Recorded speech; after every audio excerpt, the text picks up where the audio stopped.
नमस्कार दोस्तों, स्वागत है आपका मेरे चैनल कॉमिक्स लाइफ में। शुरू करते हैं राम रहीम सीरीज़ की एक और धमाकेदार कॉमिक्स, दुश्मनों के दुश्मन। एक दिन चीफ के आदेश पर राम रहीम गांधी रोड के चौराहे पर पहुंचे, जहां चीफ मुखर्जी पहले से ही अपनी कार में बैठे उनका इंतज़ार कर रहे थे। राम रहीम को चीफ मुखर्जी ने गाड़ी में बैठने के लिए कहा। राम रहीम द्वार खोलकर पिछली सीट पर चीफ मुखर्जी के पास ही बैठ गए। चीफ ने ड्राइवर से कहा, ड्राइवर गाड़ी हेडक्वार्टर ले चलो। कार दौड़ पड़ी। राम ने कहा, चीफ यदि हेडक्वार्टर ही जाना था तो हमें यहाँ क्यों बुलाया? हमें सीधे ही वहाँ पहुँचने के लिए कह देते। चीफ ने कहा, मुझे निकट ही कोई काम था, अतः सोचा तुम्हें यहीं से पिकअप कर लूँगा, क्योंकि यहाँ से तुम्हारा घर ज़्यादा दूर नहीं है। रहीम ने कहा, क्या कोई विशेष बात है चीफ? चीफ बोले, हाँ, तुम्हारे लिए एक नया अभियान है। तुम दोनों हमारे विभाग के सबसे होनहार और तेज जासूस हो। अपनी जान की परवाह न कर तुम दोनों अब तक सैकड़ों बदमाशों, अपराधियों व खूनियों को जेल की सलाखों के पीछे पहुंचा चुके हो, लेकिन यह केस अपने देश के भीतर का नहीं बल्कि बाहर का है। राम ने कहा, केस चाहे देश का हो या विदेश का, हम हर समय अपने कर्तव्य का पालन करने के लिए तैयार हैं चीफ, आप आगे कहें। चीफ बोले, मेरे बच्चों, यह अभियान उतना सरल और छोटा नहीं जितना कि तुम लोग समझ रहे हो। इसमें जान जाने का खतरा 99% है और बचने का चांस केवल 1%। रहीम बोला, हम 1% को 99% बना देंगे चीफ, आप हमारे प्राणों की चिंता न करें। राम ने कहा, रहीम ठीक कह रहा है चीफ, आप आगे कहिए। चीफ मुखर्जी ने कहा, मुझे तुम पर नाज है बच्चों, इसलिए तो ना चाहते हुए भी मैंने तुम्हें इस अभियान के लिए चुना है। सुनो, हमारे देश के एक बहुत बड़े वैज्ञानिक कुछ माह पहले अपने कुछ सहयोगियों के साथ जापान में होने वाली एक वैज्ञानिक गोष्ठी में भाग लेने गए थे, लेकिन एक माह पहले रहस्यमय तरीके से न जाने कहाँ गायब हो गए। कार सीक्रेट सर्विस के हेडक्वार्टर के अहाते में प्रविष्ट हुई।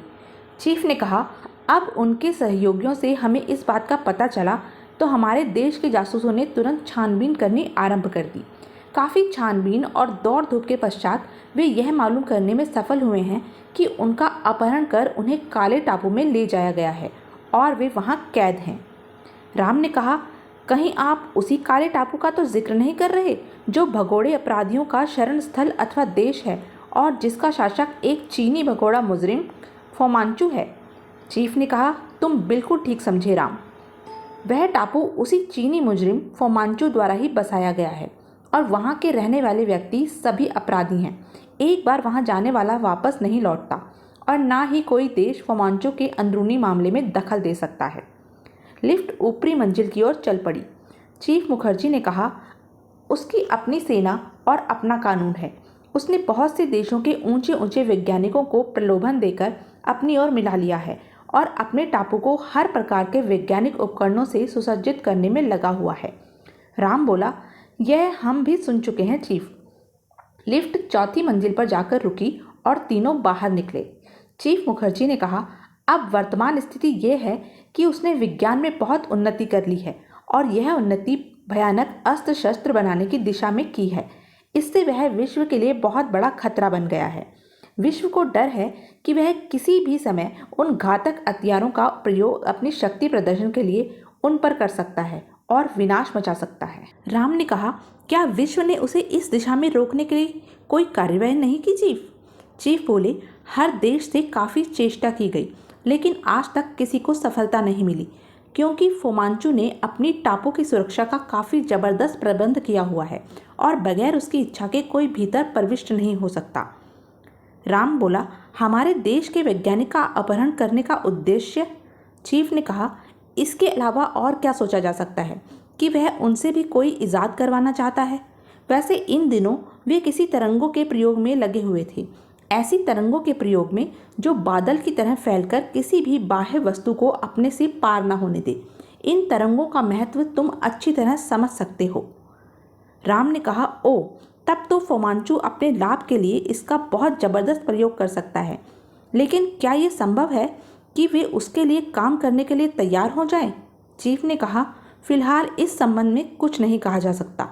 वैसे तो हमें विश्वास है कि वे फोमांचू के लिए काम नहीं करेंगे, लेकिन इस बात से भी इनकार नहीं किया जा सकता कि फोमांचू यातनाएं देकर उन्हें अपने कदमों पर झुकने को मजबूर कर दे। राम बोला, इसलिए आप चाहते हैं कि फोमांचू के अपने उद्देश्य में कामयाब होने से पूर्व ही हम उन्हें उसकी कैद से छुड़ा लाएं।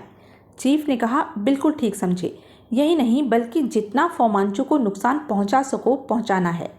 राम बोला, लेकिन चीफ, आपने अभी तक उस वैज्ञानिक का नाम आदि तो बताया ही नहीं जिसकी तलाश में हमें जाना है। चीफ ने कहा, ओह, 1 मिनट ठहरो। चीफ ने दराज खोलकर उसमें से एक लिफाफा निकाला, फिर उसमें से एक फ़ोटो निकालकर राम रहीम की ओर बढ़ा दी और बोले, अच्छी तरह पहचान लो, यही है वह वैज्ञानिक जिसकी खोज में तुम्हें जाना है। फ़ोटो देखते ही राम रहीम बुरी तरह चौंक उठे। प्रोफेसर घोष? चीफ ने कहा, ठीक पहचाना, ये प्रोफेसर घोष ही हैं। राम बोला, हम तैयार हैं चीफ। हम आपको विश्वास दिलाते हैं कि या तो मर जाएंगे या फिर प्रोफेसर घोष को फोमांचू के टापू से छुड़ा कर ही लाएंगे। रहीम बोला, साथ ही फोमांचू की भी ऐसी तैसी करेंगे। आप आदेश करें, हमें कब जाना होगा। चीफ ने कहा, शाबाश, मुझे तुमसे यही उम्मीद थी। मैंने तुम दोनों के जाने का सारा प्रबंध कर दिया है। कल रात एक सैनिक विमान तुम्हें काले टापू के निकट छोड़ देगा। टापू के भीतर पहुंचना तुम्हारा काम है। राम बोला, आप चिंता न करें, भीतर पहुंचने का हम कोई न कोई रास्ता निकाल ही लेंगे। चीफ ने कहा, ठीक है, कल रात ठीक 10 बजे तुम गोलकुंडा के सैनिक हवाई अड्डे पर पहुंच जाना। मैं तुम्हें वहीं मिलूंगा। अब जाकर सफ़र की तैयारी करो। फिर चीफ से विदा ले दोनों घर लौट पड़ी। अगले दिन राम की माँ राधा देवी ने कहा, आखिर कुछ बताओगे भी कि यह तैयारी कहाँ के लिए हो रही है। राम ने कहा न मम्मी, एक दोस्त की बहन की शादी में सोनपुर जा रहे हैं। राम ने जानबूझकर झूठ बोला था। केवल इसलिए ही वे उन्हें यह असलियत नहीं बताना चाहते थे कि वे बाल सीक्रेट सर्विस के एजेंट हैं और देश से बाहर एक भयानक अभियान पर जा रहे हैं। राधा देवी बोली, कब तक लौटोगे? रहीम ने कहा, 1 सप्ताह तक लौट आएंगे आंटी, आप चिंता ना करें। तभी कर्नल राघव, राम के पिता भी वहां आ पहुंचे। राधा देवी बोली, आप इन्हें रोकते क्यों नहीं? ये दिन प्रतिदिन अपनी मनमानी बढ़ाते ही जा रहे हैं। कर्नल राघव ने कहा, तुम बेकार ही परेशान हो रही हो राधा, जाने दो, ये अब दूध पीते बच्चे नहीं रहे जो कोई इन्हें उठा ले जाएगा। आर्मी में होने के कारण कर्नल राघव एक मजबूत दिल इंसान थे। वह बोले, फिर राम और रहीम को मैंने इतनी ज़बरदस्त ट्रेनिंग दी है कि ये ताकतवर से ताकतवर दुश्मन का मुकाबला कर सकते हैं। इन्हें तैयारी करने दो, आओ मेरे साथ। और ठीक 10 बजने से कुछ मिनट पहले वे गोलकुंडा के सैनिक हवाई अड्डे के बाहर एक टैक्सी से उतरे। राम ने कहा, जल्दी आओ रहीम, 10 बजने में केवल 3 मिनट ही शेष हैं। रहीम बोला, चिंता मत करो, दौड़ लगाने में मैं बहुत तेज हूँ। भीतर हवाई पट्टी पर विमान के निकट ही खड़े चीफ मुखर्जी उन्हीं का इंतजार कर रहे थे। जाने क्यों पहली बार उनकी आंखों में आंसू दिखाई दिए। चीफ ने कहा, विमान उड़ान भरने के लिए तैयार है मेरे बच्चों, जाओ, मेरा आशीर्वाद तुम्हारे साथ है, ईश्वर तुम्हारी रक्षा करे। और हाँ, तुम्हारा विशेष सामान 2 किट बैगों में तुम्हें अंदर ही मिल जाएगा। राम ने कहा, तब फिर इस सामान को संभालिए चीफ, इसे हम सिर्फ दिखावे के लिए अपने साथ लेते आए थे ताकि मम्मी डैडी को कोई संदेह न होने पाए। चीफ से विदा ले राम रहीम विमान में जा बैठे और विमान उन्हें लेकर काले टापू की ओर उड़ चला।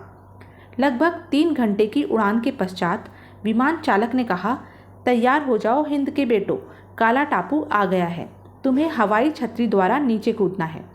राम रहीम बराबर की खिड़की से झांके, उन्हें अंधेरे में डूबा शहरनुमा एक टापू दिखाई दिया। चालक ने कहा, वह सामने दिखाई देने वाला शहर ही काला टापू है। रहीम बोला, क्या आप हमें नज़दीक से टापू का निरीक्षण नहीं करा सकते? विमान चालक ने कहा, मुश्किल है, फिर भी कोशिश करके देखता हूँ। वैसे मुझे विश्वास है कि टापू के ऊपर पहुँचते ही विमान पर आक्रमण होगा। अपनी उड़ान कौशलता दिखाते हुए चालक ने विमान को तेज रफ्तार से उड़ाते हुए टापू पर गोता लगाया।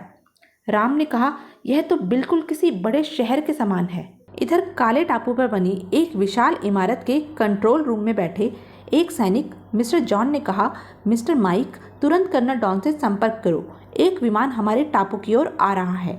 मिस्टर माइक बोले, ओके मिस्टर जॉन। वह तुरंत यंत्र पर कर्नल डॉन से संपर्क जोड़ने लगे। मिस्टर माइक ने कहा, hello hello colonel Don, control room से मैं माइक बोल रहा हूँ। उसके सामने स्क्रीन पर कर्नल डॉन की तस्वीर उभरी। वह बोले, क्या बात है मिस्टर माइक? मिस्टर माइक ने कहा, सर, एक विमान हमारे टापू की ओर आ रहा है। कर्नल डॉन बोले, ओह, तुम उसकी गतिविधियों पर नजर रखो और सीमावर्ती सैनिकों को सतर्क कर दो। यदि वह टापू पर आने की कोशिश करे तो उसे नष्ट कर दिया जाए। उधर दूसरे स्क्रीन के सामने बैठा जॉन बोला, अरे, वह विमान तो हमारे टापू की सीमा में प्रविष्ट हो गया। आक्रमण का आदेश दो। अगले ही पल विमान पर आक्रमण होने लगा। राम ने कहा, ओह, उन्होंने गोलाबारी आरंभ कर दी। जल्दी विमान को ऊपर उठाइए। विमान चालक ने कहा, बहुत मुश्किल है, वे चारों ओर से गोलाबारी कर रहे हैं। पायलट ने विमान को बचा ले जाने की कोशिश तो बहुत की, लेकिन सफल नहीं हो पाया। विमान ने आग पकड़ ली। विमान चालक बोला, विमान नष्ट होने वाला है, जल्दी कूद जाओ। राम ने कहा, और आप?